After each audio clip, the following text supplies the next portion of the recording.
All right, folks. So just to keep us on time, and respect everybody's time on a Friday afternoon Ottawa time. I'll get started, but I will be recording this session. So anyone who's not able to make it, I mentioned to a few of the people who signed on earlier that I know that stuff always hits the fan on Friday afternoon. People seem to save up stuff, and then all of a sudden Friday afternoon everything hits. So I realize some people might not be able to make it. We'll be recording it, and I'll send around the link afterwards so that you can either review it if you have seen it, or those people who aren't able to make it can have a look and see what kinds of questions and what the discussion was like. As well, I'll be sending around the presentation that I'm giving today, but it's really, there's not a whole lot to the presentation because really it's more about getting feedback from you in terms of how the process went and stuff. But I will be sending it around just so that you have a chance to see the slides if you haven't been able to sign on to WebEx. So before we get to that, though, I just want to make sure I've got an accurate list of who's on the phone so that I don't exclude anyone, and we have a sense of who's on the session. So I'll just start at the top of my list here. Tracy, I believe you're on the WebEx. Can you hear us okay? Yeah, everything's good. Excellent. So that's Tracy from Mainland, and then we've got Claudia from Petawawa, correct? And Lori. Great, and Lori. And then Rose from Yellowknife. Yep, I'm here. Okay, perfect. And Willie from Shiloh. Yes, I'm here. And Colleen, you've got 3 individuals, including yourself, in Kingston. That's right. Okay, excellent. And Ruth in NCR. Yes, sir. And Angela and Rosa in Edmonton. Yeah. Is that right? Okay. Did I miss anyone? Louise Cameron from the NCR. Oh, great. Hi, Louise. Hello. Excellent. Thanks for joining us.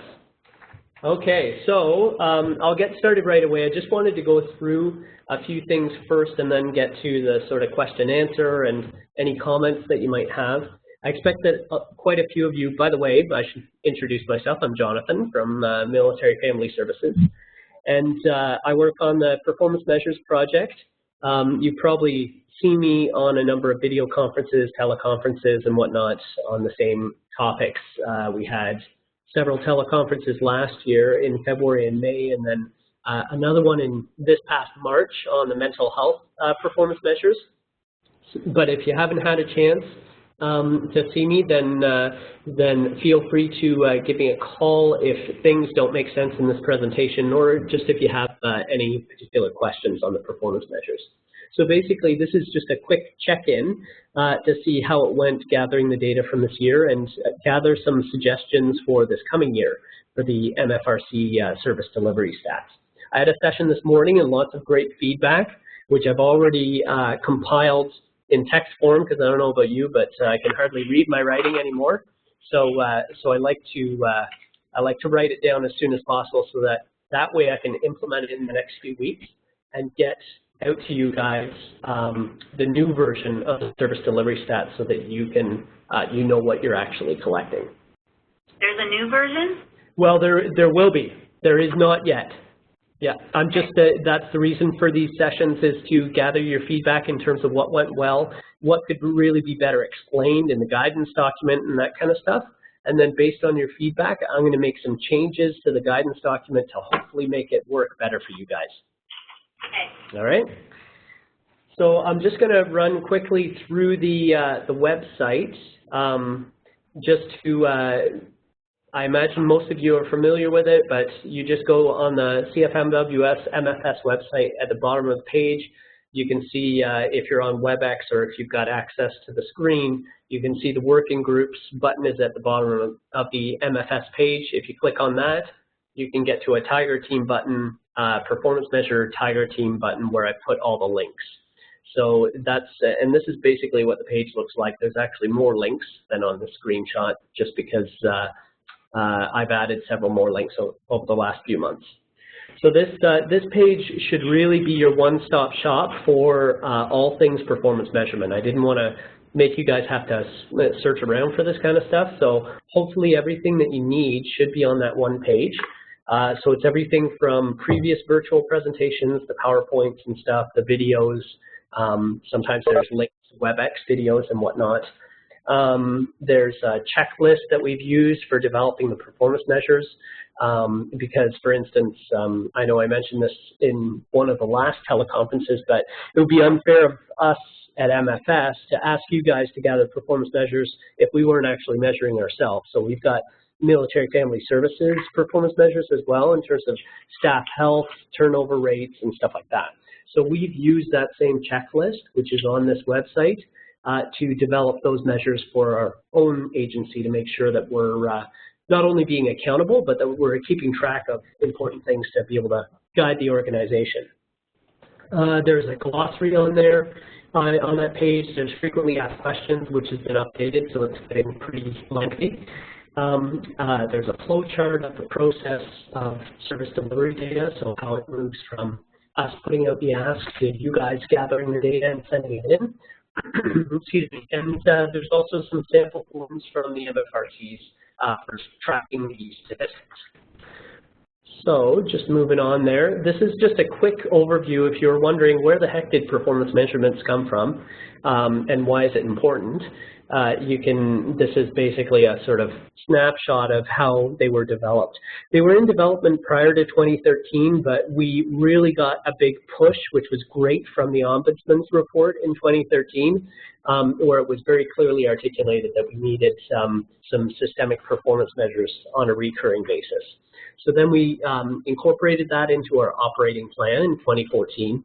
And after that point, when we did some research, we discovered that probably the first step would be in creating performance measures would be to create a logic model. So establish what impact are we looking to make, and therefore what are the outcomes of our performance measures. Because before you start measuring, you really need to know what you're hoping to achieve. So that's when we developed the logic model with 81 participants from 27 locations. Some of the chain of command were involved. There were several board of director members, many Ds, as well as some MFRC staff from various locations. So then we developed the performance measures in concert with the Tiger team of 10 MFRCs from across Canada, from Halifax to Comox.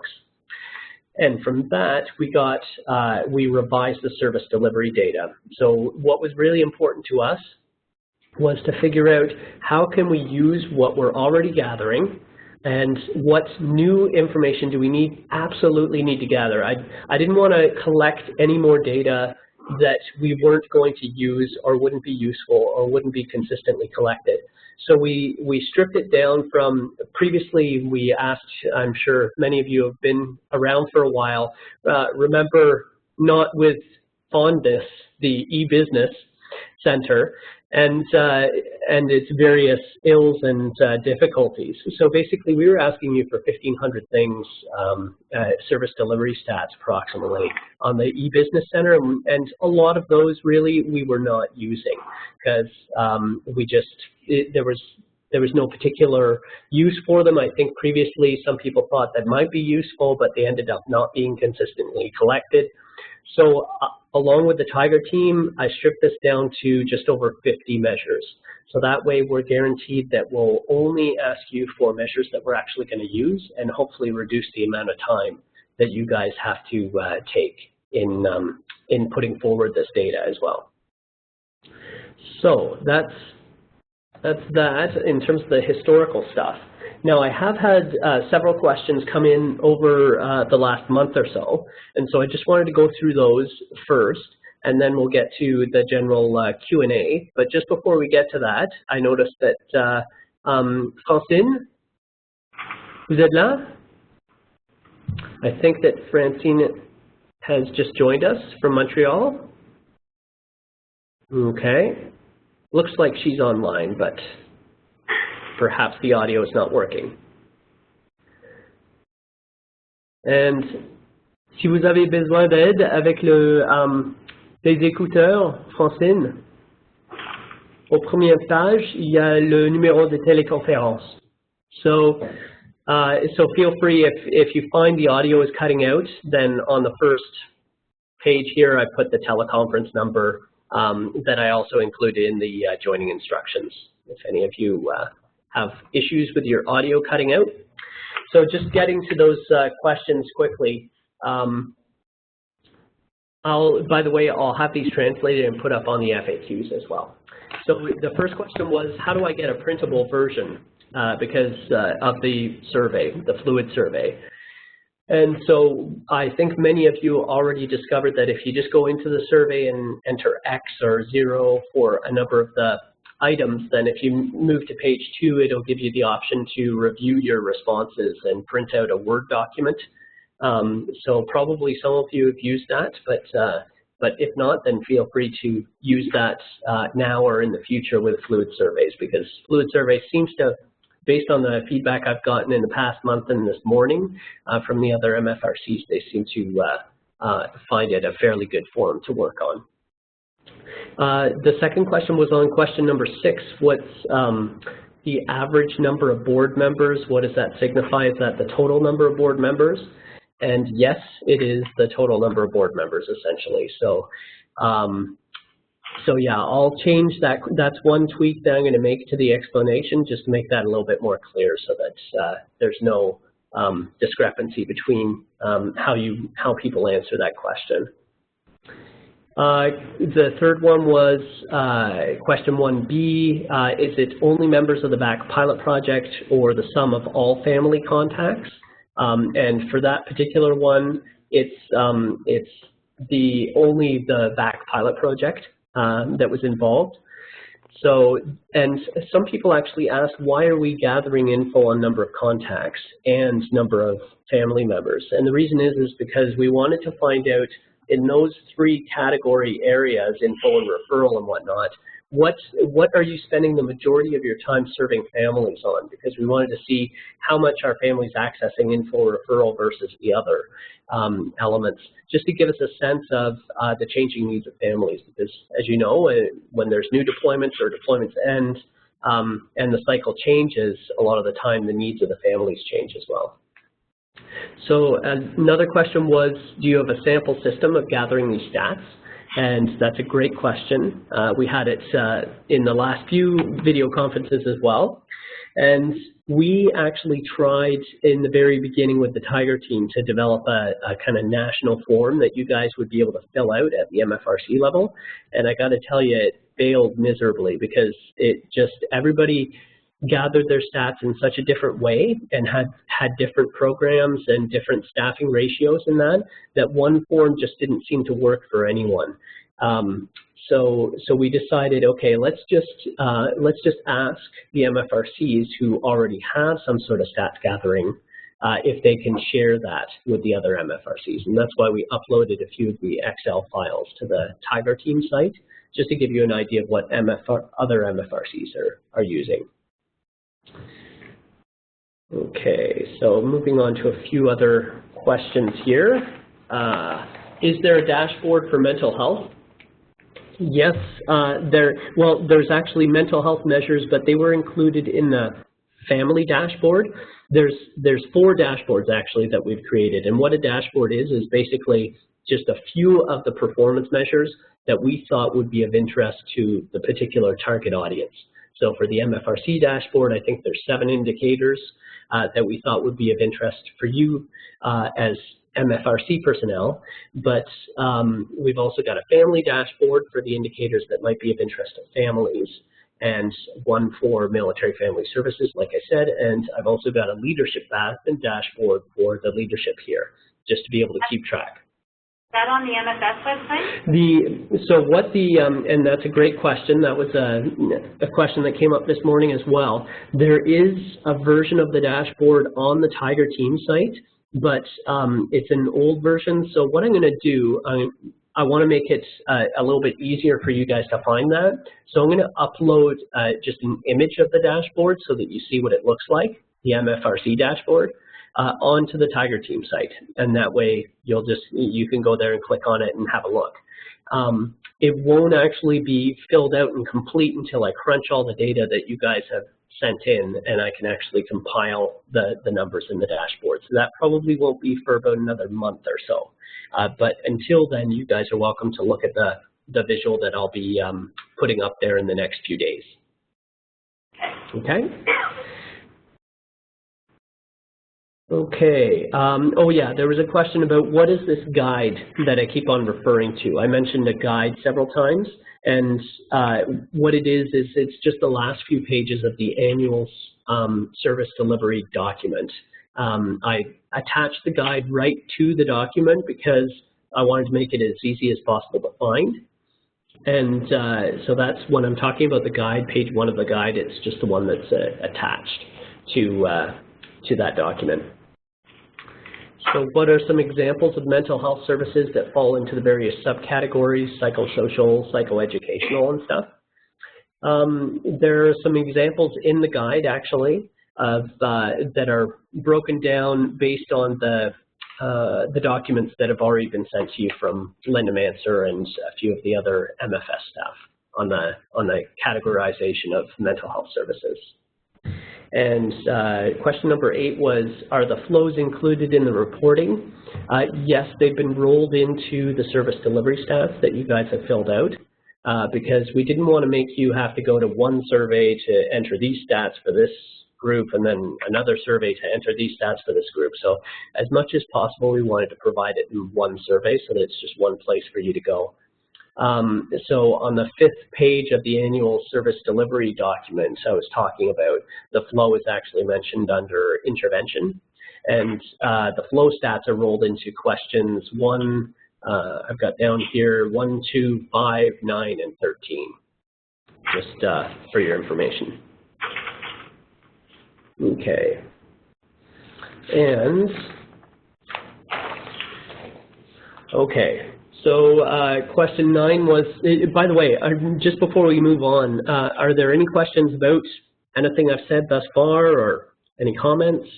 Yes, I have a question. My hand's up. You just didn't notice me. Okay, sorry, Tracy. Yep. That's okay. Going back to that piece about the count on the board members, and this would go for volunteers in general, I would find it helpful if you would include a count at what date, like at year end, or because those numbers do fluctuate throughout the year. So if you could include in the instructions like, what was your board member count at March 31st, or whenever you want it, or your volunteer count at whatever date, because it's like a budget. It needs to be a snapshot in time because that number can fluctuate quite dramatically for us over the year. So that might be helpful.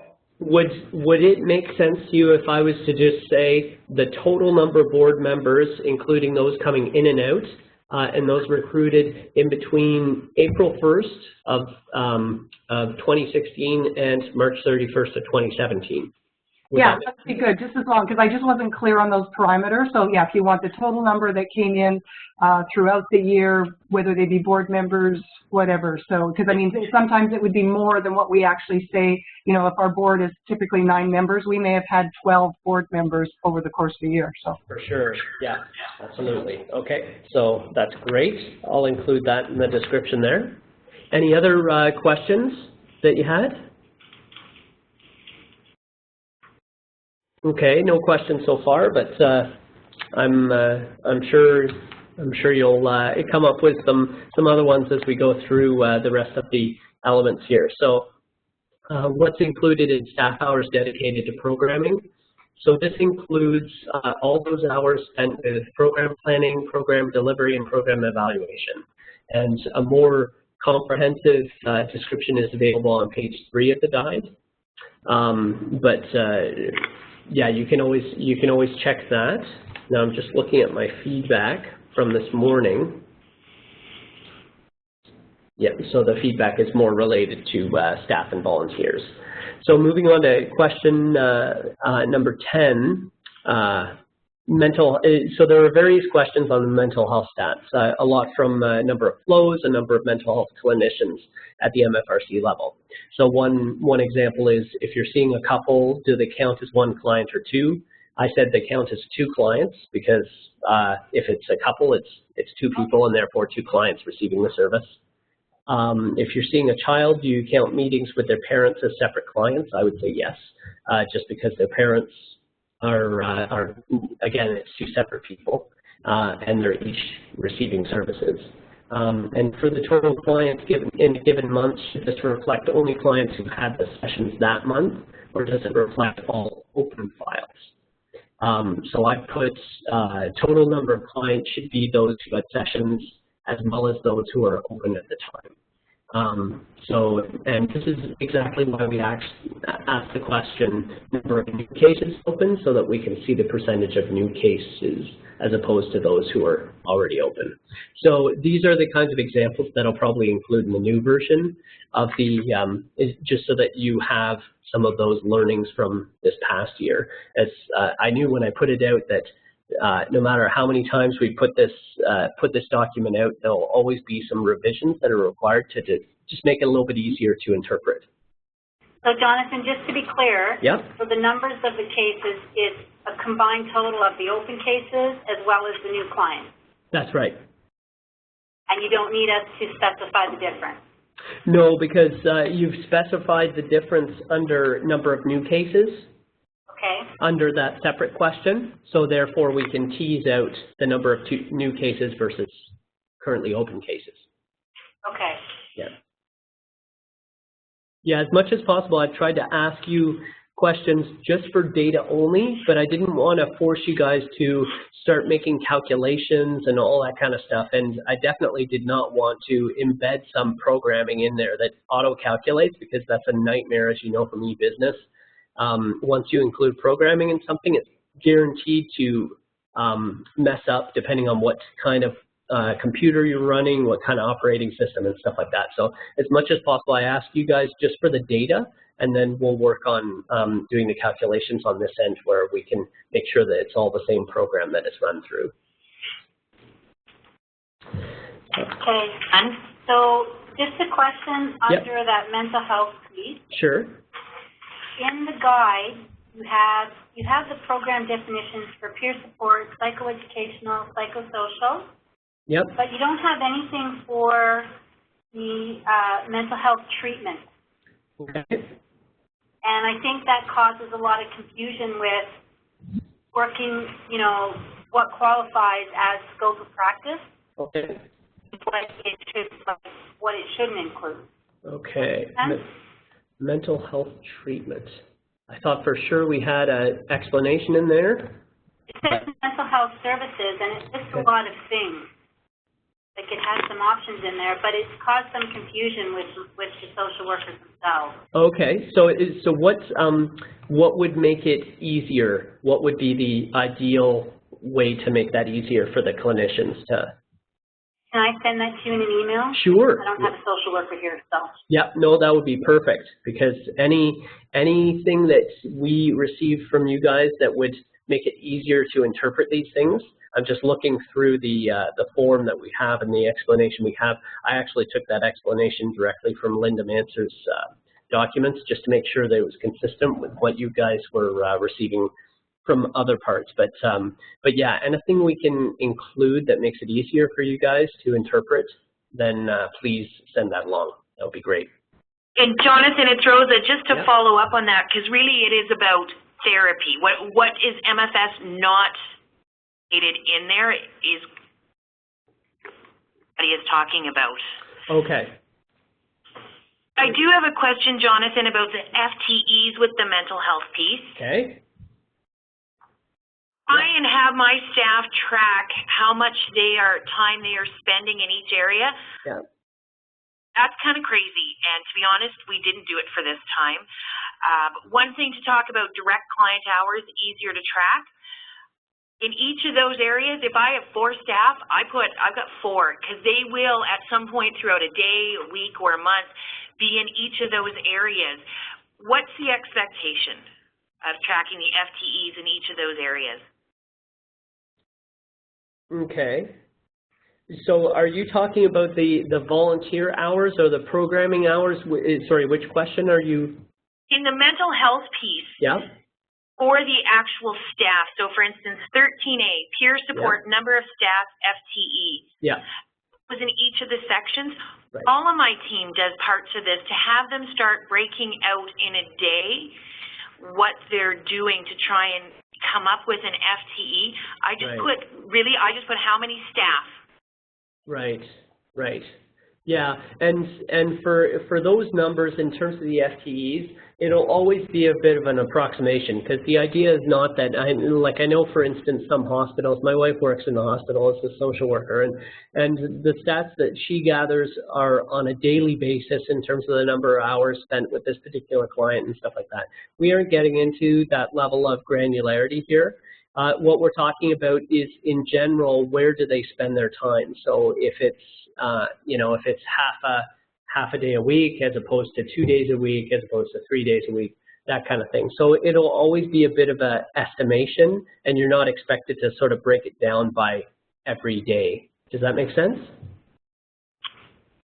It does, but in some of these, their days, like I think this may become very time-consuming for my team to start tracking out. I mean, in hospitals they can do it because they might have large systems to do that, but we're doing this manually, and to track out how much time in each area. Yeah. Learned about that. I'll just. Right.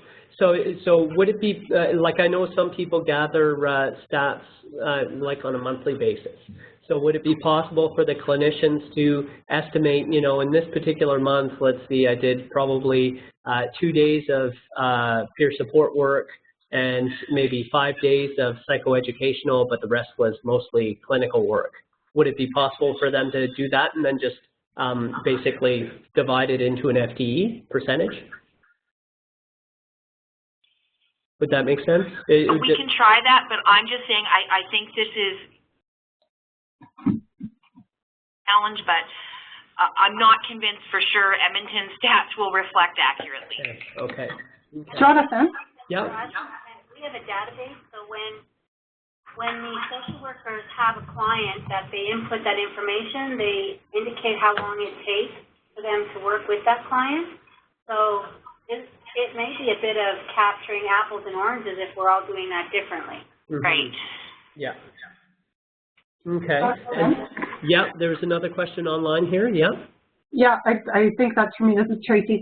I don't know if this will help or address, but I know I've kind of run into a little bit of the same problem. And one of the things that I'm doing with the staff, and it may still end up that we're comparing a little bit of apples and oranges, MFRC to MFRC, but I've got the staff recently to start working on their allocations just generally, because we need it for budget purposes too, so purposes as well.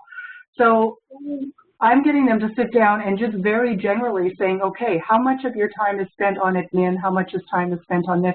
Then I just keep those same percentages, and I just apply that across the board. Kind of, maybe we'll look at that twice a year just to see if they need to be adjusted, but I just apply that across the board. So if we've determined, at the beginning of the fiscal year that they spend 25% of that, I just take their stats and I just say, okay, 25% of that is going under that. I don't track it that closely anymore, because that's the idea of the allocations, is to kind of give me a formula to work at over a broader period of time that we do tweak occasionally, but not monthly, certainly not weekly, and certainly not daily. So we look at that broader picture of the allocations once or twice a year.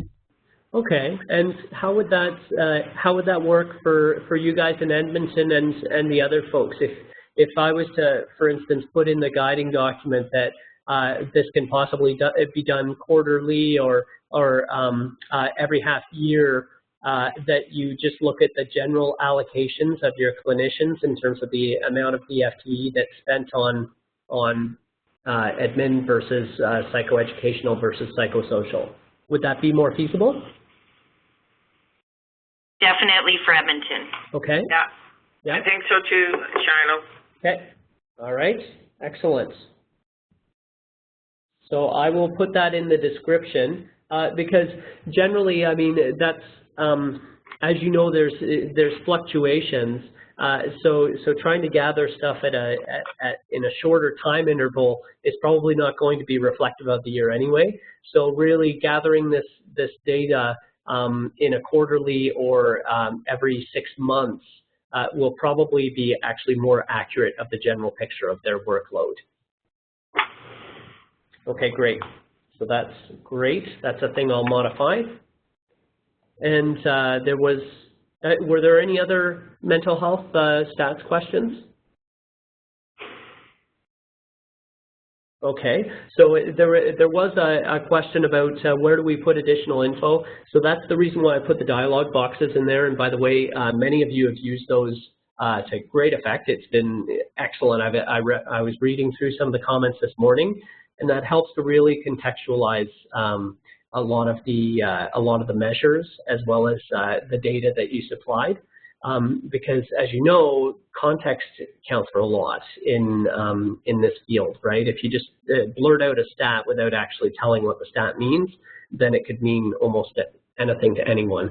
So, so that's really helpful. So I appreciate you guys using those dialog boxes to provide additional info, or just let me know what your thinking was when you were filling that out. Number 12, other sources of funding. Where are the definitions for M&A and those kinds of things?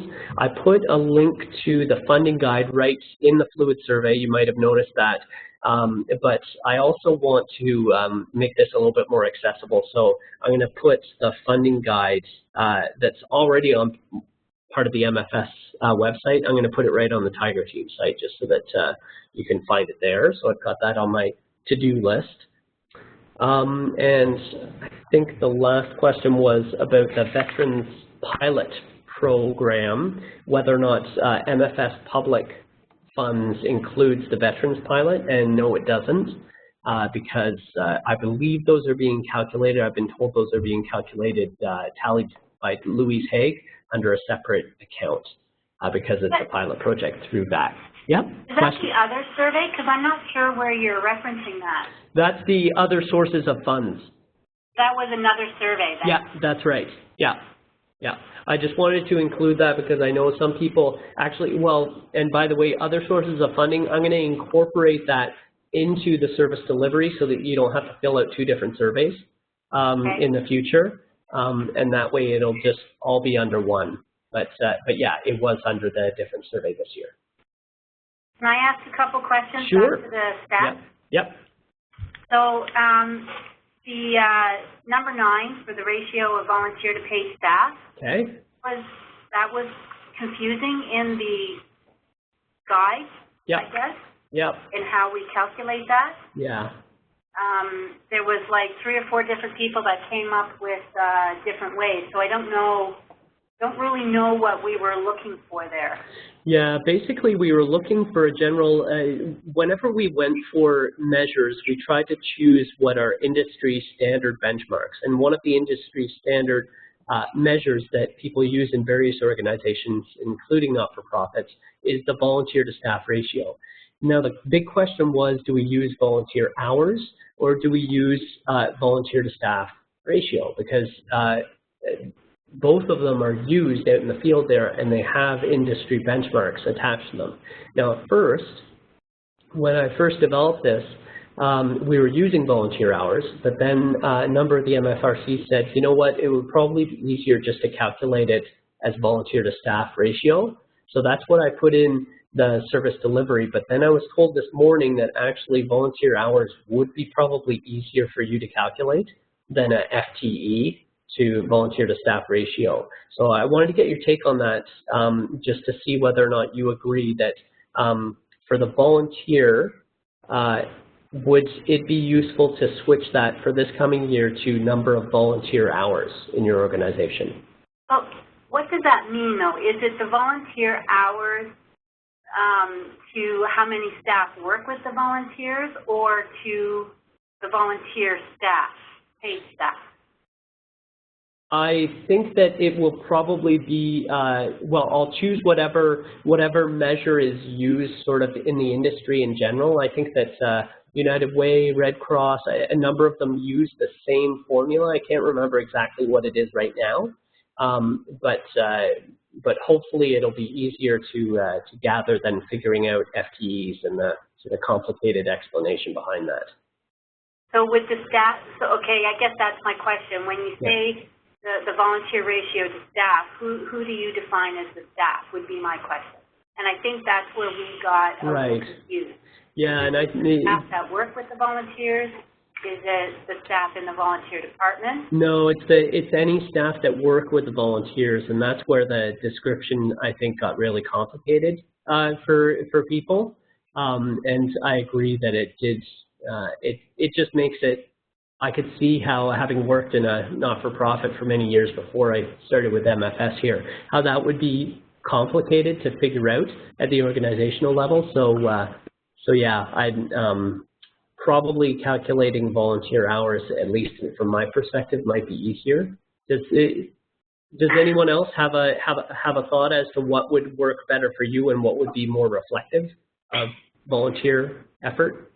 The only thing, Jonathan, this is Willie here, if we just do volunteer hours, there's more involved in managing volunteers than the actual hours that the volunteers put in, right? Yeah. So where is that reflected then? Right. Yeah. Yeah. Because there's a lot more involved than just the volunteers working their hours. Mm-hmm. And is it just mandated programs or all of our programs? Yeah, and that was another question that came up this morning, is that a number of the MFRCs on the phone this morning were saying it's really difficult for us to for them to tease out what is MFSP mandated and what is other sources of funding, right? Because you might supplement the MFSP funding on the same program with other sources of funding, right? So teasing that out is can be complicated. Right. Exactly. So I think I'll actually I'll take out the restriction that it be MFSP mandated, just so that it's easier for you guys to calculate it, because frankly it'll be somewhat useful for us to simply use your information on your other sources of funding to see how much of the outcome is related to funding that we've provided versus other sources of funding. Does that make sense? Yeah. So that way you won't have to worry about, okay, is this which part of this position is MFSP funded and versus funded by some other source. Okay. Jonathan, can I go back to the FTEs of staff working with the volunteers just for another clarification? Sure. So when we have FTEs in a program, the coordinator of that program obviously works with the volunteers. So does that percentage that they spend working with the volunteers to accumulate to create the FTE? Or do you mean just like one coordinator who works with volunteers in that particular program? Yeah, I mean, if it's a coordinator whose sole job is to work with the volunteers, then in that case it would be 1 FTE, right? If it's a staff person who only 1 day a week out of 5 works with volunteers, then it would be 0.2 FTE for that particular staff person. Okay, so when the volunteers actually go into our other program areas and those coordinators actually supervise them in that respect, that's still added in then as part of the FTE? That's correct. Okay, thank you. Yeah. I have another question. Sure. This is about deployment. Okay. Because we have some pretty big stats for deployment. We dumped everything under 8E in the comments. Okay. And I'm just wondering if, are we consistent? Because I know we're not the only MFRC that is going through deployment stuff. Mm-hmm. So are we looking at changing any of that? Well, so far, depending on how many MFRCs have stats on that, we can. What we were trying to do, because I remember this came up last time as well, is that there's a number of programs and initiatives at the MFRC level that we appreciate hearing about from you, which is why we put in the dialogue box, but we didn't want to mandate all MFRCs to report on that, because that's how we ran into the problem of like 1,500 indicators for MFRCs. I really wanted to restrict it to only the information that we absolutely needed that would be relevant to the majority of the MFRCs and the work that they do for families. So if I discover, for instance, in the dialogue boxes that most of the MFRCs are declaring deployment stats as part of the burden of effort, then yeah, we can definitely look at including that as one of the indicators. Yes. I can just tell you from our perspective here, I know that I'm being asked specifically for stats because we're on that, like we're coming into high readiness. So my deployment stats are going to be even higher this fiscal year. Yep. And I get asked a lot of questions. What are the things that we're doing to address and accommodate the families going into high readiness? And we're not the only one. So I'm just wondering if nationally for those that this impacts and the Navy bases, you know, maybe that's something we can somehow track consistently so we're asking the same thing. Yeah, and it might come to that where we're tracking it nationally, because I think that personally, I think we need to have one of these conversations each year after you guys submit the stats, just to see are there definitions that are unclear, but also are there questions that need to be added because we've got a new deployment coming up, or those kinds of things, because life doesn't stay the same for military families or for you guys, so the stats should be reflective of that kind of dynamic change, right?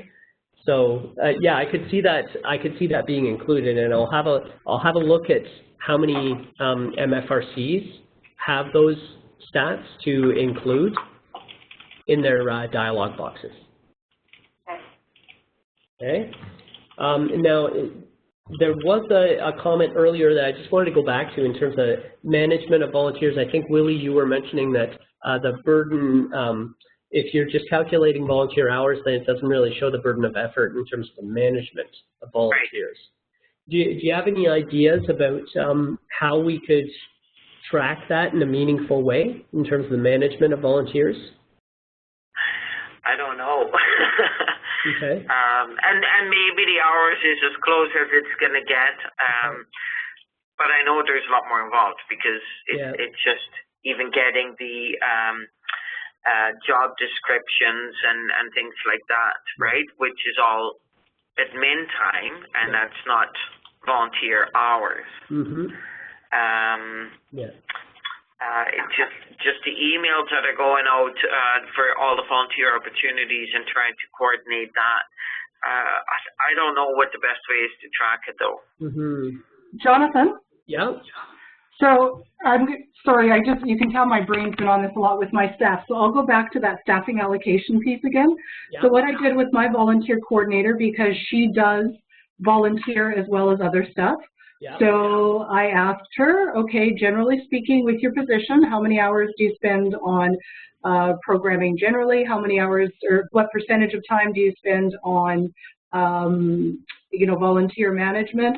I look at all her hours over the year, which is really easy to figure out. I take a percentage of that, and that's it.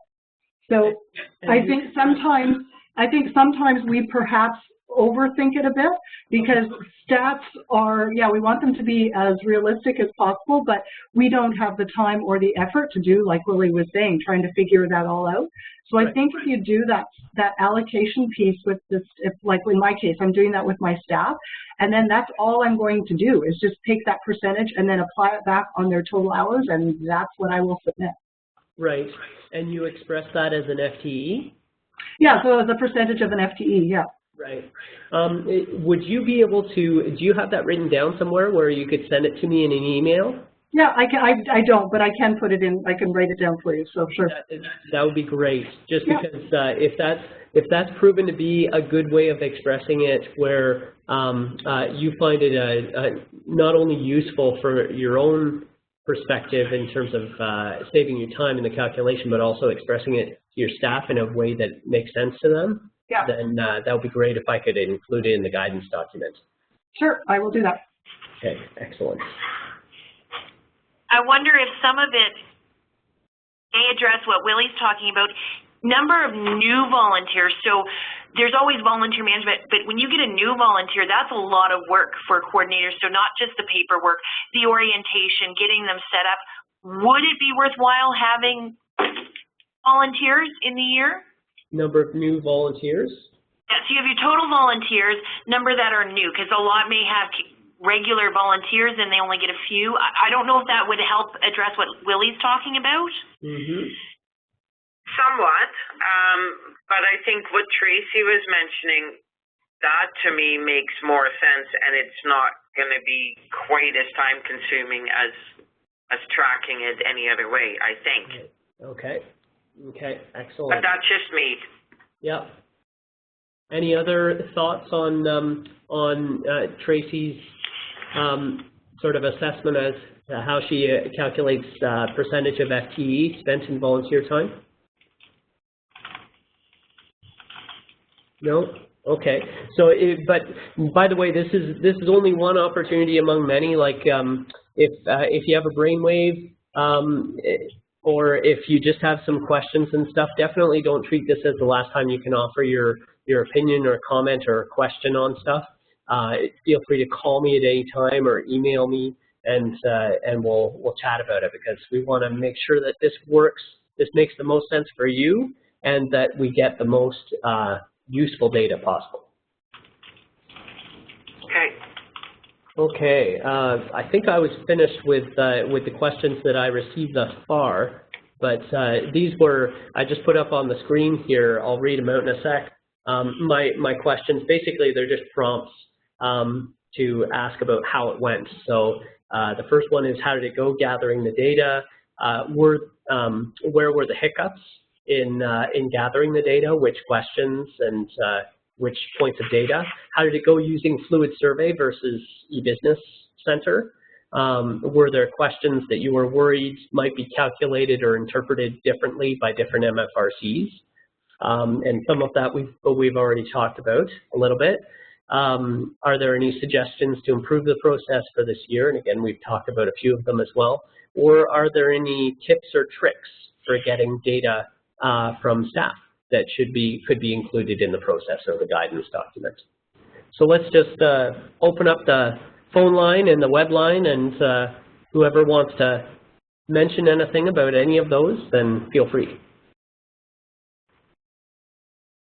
Okay, well, I'll go. Yep.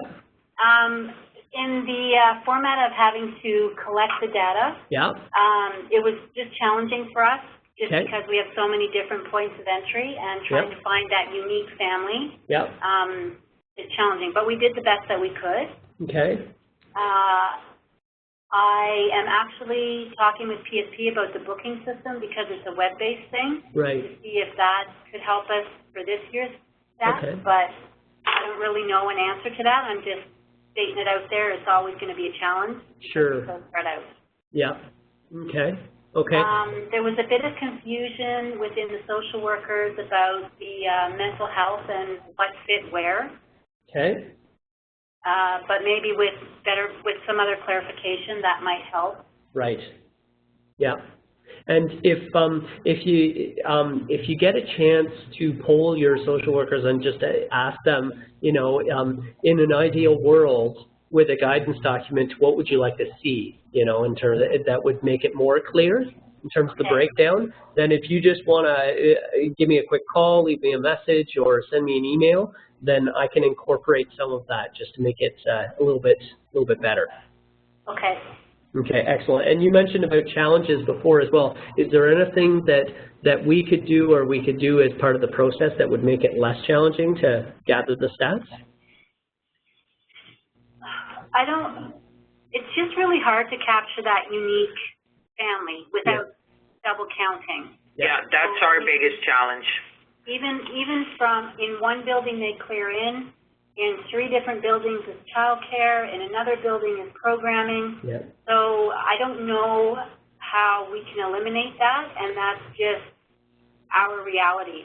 Yeah, and that's been mentioned. That was mentioned at the beginning of this process, that we knew going in that this would be these would be the most difficult questions to gather data on. Were number 1 and 2, the number of contacts and the number of family members. That's always traditionally been very difficult, and honestly, I don't think that's probably going to change until we have some sort of system with a barcode where all families swipe their CF1 card or something like that. So unfortunately, we don't have that at this time, and the reason why I kept those in there is because we're often asked this. But the problem is that even if we're already asked it, if the data that we're getting includes a lot of duplication because it's difficult to tease out which families fell into which category, or you have duplication of family members or contacts and stuff like that, then the data is not going to be all that credible. So what I discussed with the group this morning was basically that anytime I mention the data from those two questions, I'm going to front end it with the caveat that we know that this data is not all that accurate. It's our best guess, but there will be a lot of duplication because naturally it's very difficult. You have the same family accessing info referral as you do have accessing some other services in another category.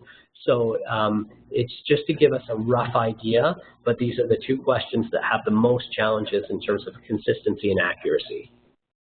Okay, and I think, I don't know if this impacted the other centers, but I found that I had to explain a lot to the staff that this isn't about their workload. Yep. I think they felt because they weren't tracking every person that they came in contact with that it didn't reflect what they really did. Yeah. Yeah. So some of that on the mental health side will help, because I think when we ask the question about, you know, when there's a family that comes in to see a flow, and there's one social worker dealing with mom and another social worker dealing with the child and another one dealing with the parent, it may be one family, but it's 3 social workers. Yeah. Right. Yeah. So that's hard for us to capture as a unique family. Yeah. But if you're saying now that we can count couples, that helps. Yeah, and I know that in the last year's sessions, I think one of the first things I said, because I had received the feedback that, well, when I sell this to my staff, they're going to say, well, why aren't you calculating this? Why aren't you calculating that? Does that mean that you know, I'm not going to receive funding for certain services? That they're only funding the things that they're measuring? Or that doesn't mean that it's less important work. And none of the above is true. The measures are separate from the funding process. The measures are just to give us an idea of the impact for families and how it's going in the field and that.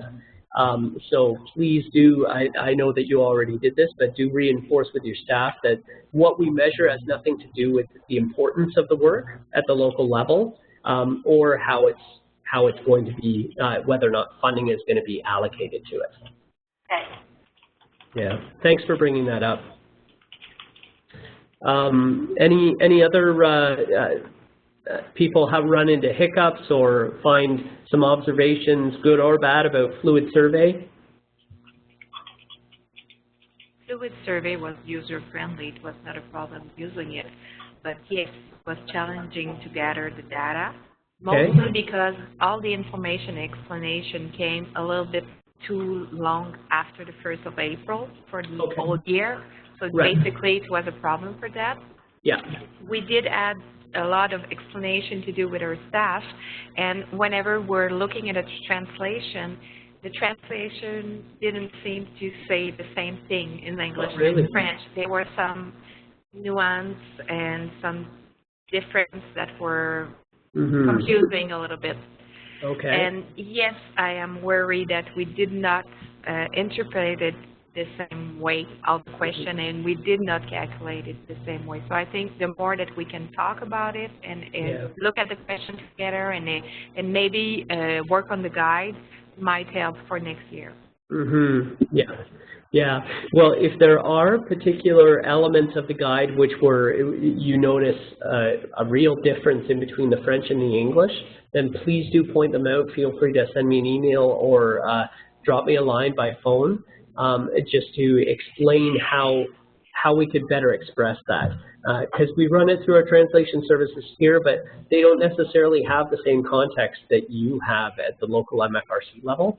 So that would be really useful if you have a better way of expressing that makes more sense and is closer to what you believe the English is, then that would be great. I will write something for you. Okay, perfect. That's great. Yeah, and just to let you know, I did have a look at the data that you guys have submitted, and actually I wasn't sure what to expect because it's the first year that we've used some of these indicators.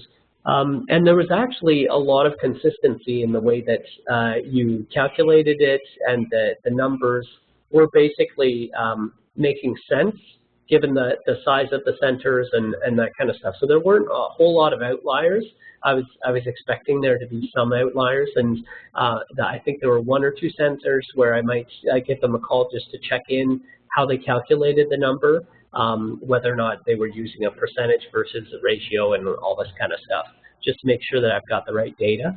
But I was actually really pleasantly surprised that the data coming in was pretty consistent actually across the board. So so I'm hoping that that's indicative of the work that's been done thus far, and then it'll be made even more consistent by the changes that we're making here. I'm hoping, by the way, to get all of this, the new guide out in French and English in the next month, so that, because that's why I wanted to hold this teleconference so quickly, so soon after you submitted your stats, because I don't want you guys to feel like, as you mentioned, Francine, that, you know, if you receive this halfway through the year, how much use is that? Because you've already started gathering the stats months before. So I want you to have the new definitions or any tweaks that we've made to the guide as soon as possible, so that you know which data you're gathering. Anybody else with suggestions for improvements for the process this year? I could. I have a question about question 4B for the veteran pilot project. Yep. How many families received an update on MFRC services within 90 days of being posted in? Right. So I need clarification on like posted in, since most of these families are already here. Yeah. Yeah. So basically, what that would probably look like for you would be within 90 days of. I'm not sure if it would be first contact with you or 90 days of being actually dedicated to the unit, because they aren't technically posted. So what would make most sense for us to express that? In Shiloh, we're treating it as within 90 days of that we are made aware of them. Yeah. And whether that's through IPSC or through the unit or self-referral, whatever, yeah. But that's how we treat it. Does that make sense? Yep. Yeah. Okay. So I'll include that in the guidance document as well.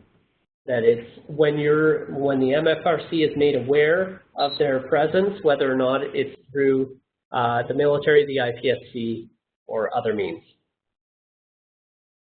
Yeah, that works. That's how we do it. Okay, excellent. Okay, well, we're actually at 2:02.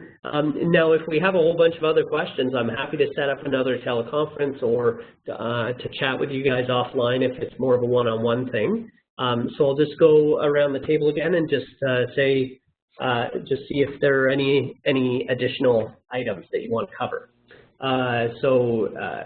Tracy or Claudia, did you have anything else that you wanted to discuss? No, I think you answered our questions, and I'll follow up in an email with whatever our suggestions are for the mental health stuff. Excellent. That's very much appreciated. Thank you. No problem. And Rose and Willie, any other comments? No, I think I'm good. Okay. Colleen and Francine? I'm good. Okay. Jonathan, just one comment. Sure. Something we found, even though we thought we had messaged very clearly the definitions, et cetera, to the coordinators, yep. We did find that still when we pulled together the stats, there was still some room for misinterpretation. Okay. So the clearer you can make the guide, thank you for doing that, the better. Yeah, yeah, and I think that I mean, as we get more people and as the services change, we'll probably have to tweak it from year to year. But at least we'll be starting off from a pretty good knowledge base at this point, hopefully. Ruth or Angela, did you have any questions or comments? Ruth or Louise? Yes. Jonathan, I have a few things, but I think maybe I'll not bore everyone to tears, and I'll speak to you one-on-one when you're in the office. Sure. Okay, thank you. Yep, no problem. And Rosa, Did you, or I should have said Rosa and Angela, did you have any, I'm just running through my list right now. It's all good. No, I think we're good. Thanks for hosting this. Okay, no problem. And Louise? No, I'm good. Nope. Yep. I'm All good from right. here, yeah. Okay, I think I covered everyone off. Okay, excellent. So again, please feel free to drop me a line anytime. I'll be sending around the PowerPoint presentation afterwards, so that will give you my email, my phone number and stuff if you need to contact me about stuff. And then within the next month, you should receive the latest version. Awesome. Thank you, Jonathan. Okay. Thank you, Jonathan. Thank so you, up folks. until then, Jonathan, we just use this, right? That's correct, yeah. Perfect. Great. Well, have a great Friday afternoon and a great weekend, folks. You too. Bye-bye. Thank you. Thank you. Bye. Bye. Transfer file for you. Would you like to pass me the ball? Sure. I've downloaded the first one to an MP4. That's half your battle there. Oh, fantastic. Thank you so much for doing that. You're welcome. Let me just find it here.